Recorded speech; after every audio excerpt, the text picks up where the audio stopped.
Pourquoi à Flogère? Parce que ici nous avons un gisement assez important sur cette thématique, que l'ensemble du patrimoine de la Flogère qu'on trouve à Flogère, on ne peut pas le présenter au public en permanence, et que la rencontre avec d'autres spécialistes de cette thématique ont fait que nous avons envie de faire quelque chose ensemble.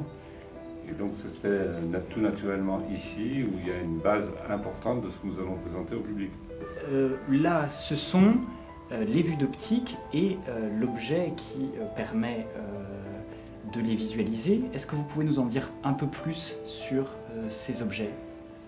Ce que je peux dire, c'est qu'effectivement, il y a un zograscope ici, je pense, de bonne qualité technique, fabriqué sans doute dans les années 1750-1760, donc en plein milieu du 18e, avec les vues d'optique qui vont avec. Et là aussi, c'est intéressant d'avoir cet ensemble, à la fois appareil et vue, qui ici, qui a une certaine importance, puisqu'il y a 70 vues d'optique, et que cet ensemble, d'ailleurs, est classé monument historique, parce que ça représente quelque chose d'assez exceptionnel dans cette importance.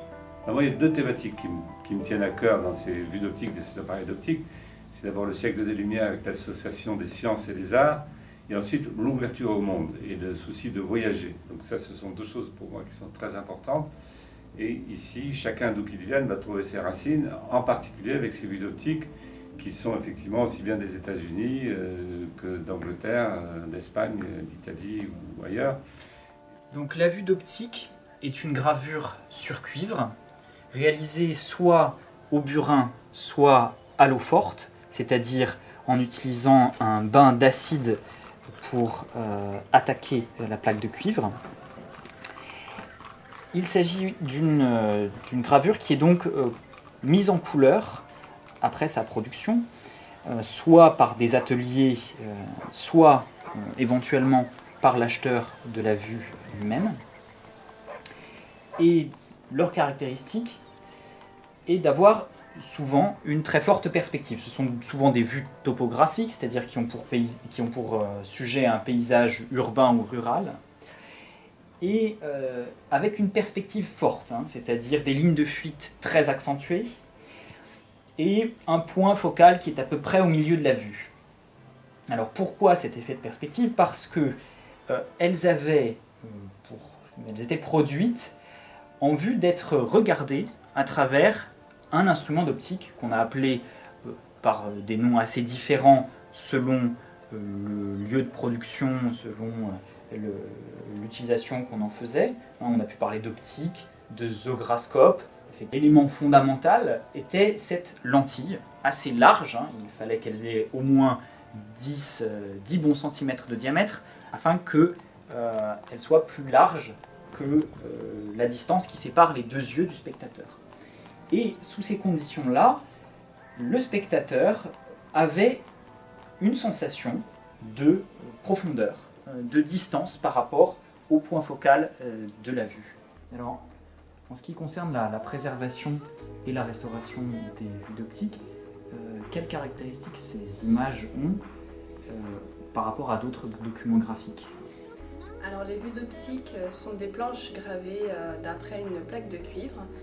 C'est une technique de copie de gravure très répandue au XVIIIe siècle.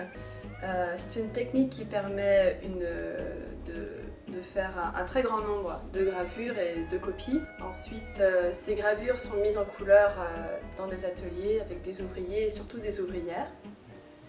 Il faut imaginer que, bien que les détails soient vraiment très précis, c'était un travail à la chaîne en fait, opéré par ces ouvriers. Par la suite, ces gravures sont montées sur carton et bordées d'une bande noire. Alors soit une bande aquarellée ou éventuellement repeinte par-dessus le carton. Alors, les vues d'optique ne sont pas, à proprement parler, une gravure d'art. Ce sont des gravures qui ont une fonction, qui ont été utilisées.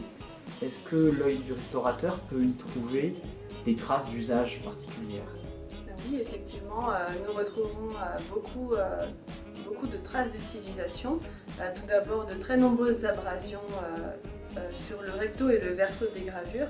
Ça montre qu'elles ont été très fréquemment sorties. Alors la seconde trace d'usage que l'on remarque, ce sont ces trous dans les vues cartonnées que l'on retrouve aux quatre coins mais aussi au milieu des vues. Alors ce sont des témoins comme des trous de positionnement qui permettaient à la personne qui voulait voir la vue d'optique à travers l'appareil de la positionner au fond. Donc elle tenait debout avec sûrement des vis ou des petits rivets et ça permettait qu'elle puisse rester bloquée au fond de l'appareil. Voilà. Ensuite on note parfois des petites annotations au verso avec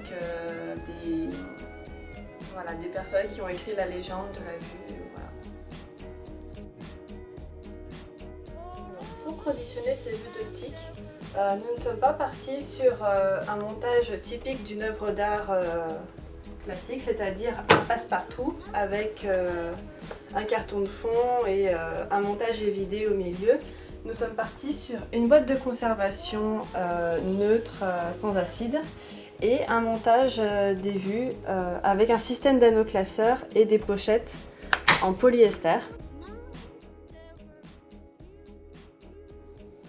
Alors le projet vient en fait d'une redécouverte de ces fonds qui étaient déjà connus mais qui ont fait l'objet d'un traitement complet qui a révélé leur intérêt. Par traitement complet, on entend un catalogage, c'est-à-dire une description scientifique de l'objet,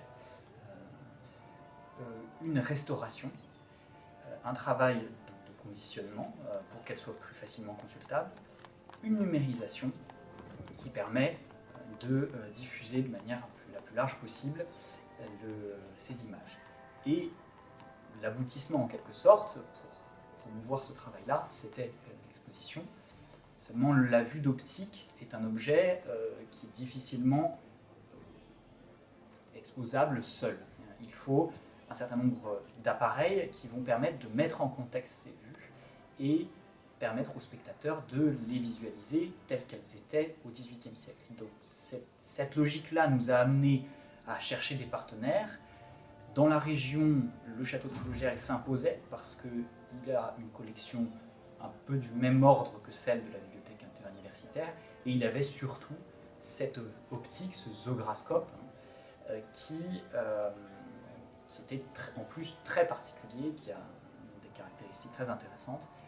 Et donc nous avions à la fois le partenaire en termes de collection et puis également de lieu, puisqu'Henri de Colbert a bien accepté d'accueillir cette manifestation. Ensuite, nous avons l'association Perforons la musique, qui est une association qui fait de la médiation et qui va permettre de montrer, grâce à leurs appareils reconstitués, ces vues d'optique dans leur contexte d'époque. Et enfin, nous allons avoir un partenariat avec une école de multimédia qui nous permettra de réaliser une création autour de ces images. Et puis nous avions le partenariat de la DRAC qui finance en bonne partie et qui, les collections de Flaugières étant classées, avait tout à fait sa place comme soutien de notre projet. Ils seront plusieurs ordres.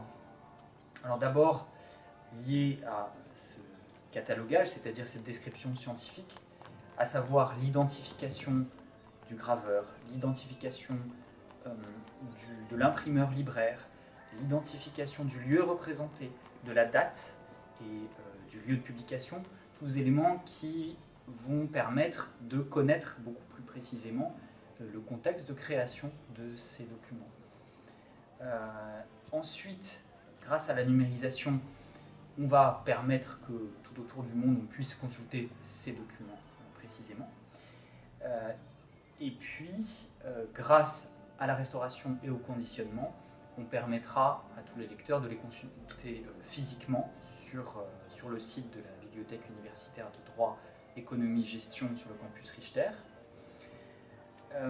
Enfin, nous avons prévu la publication d'un volume de la collection Duo grâce au partenariat avec la DRAC qui permettra d'aller plus loin par rapport à ce que nous avons pu proposer comme discours dans l'exposition.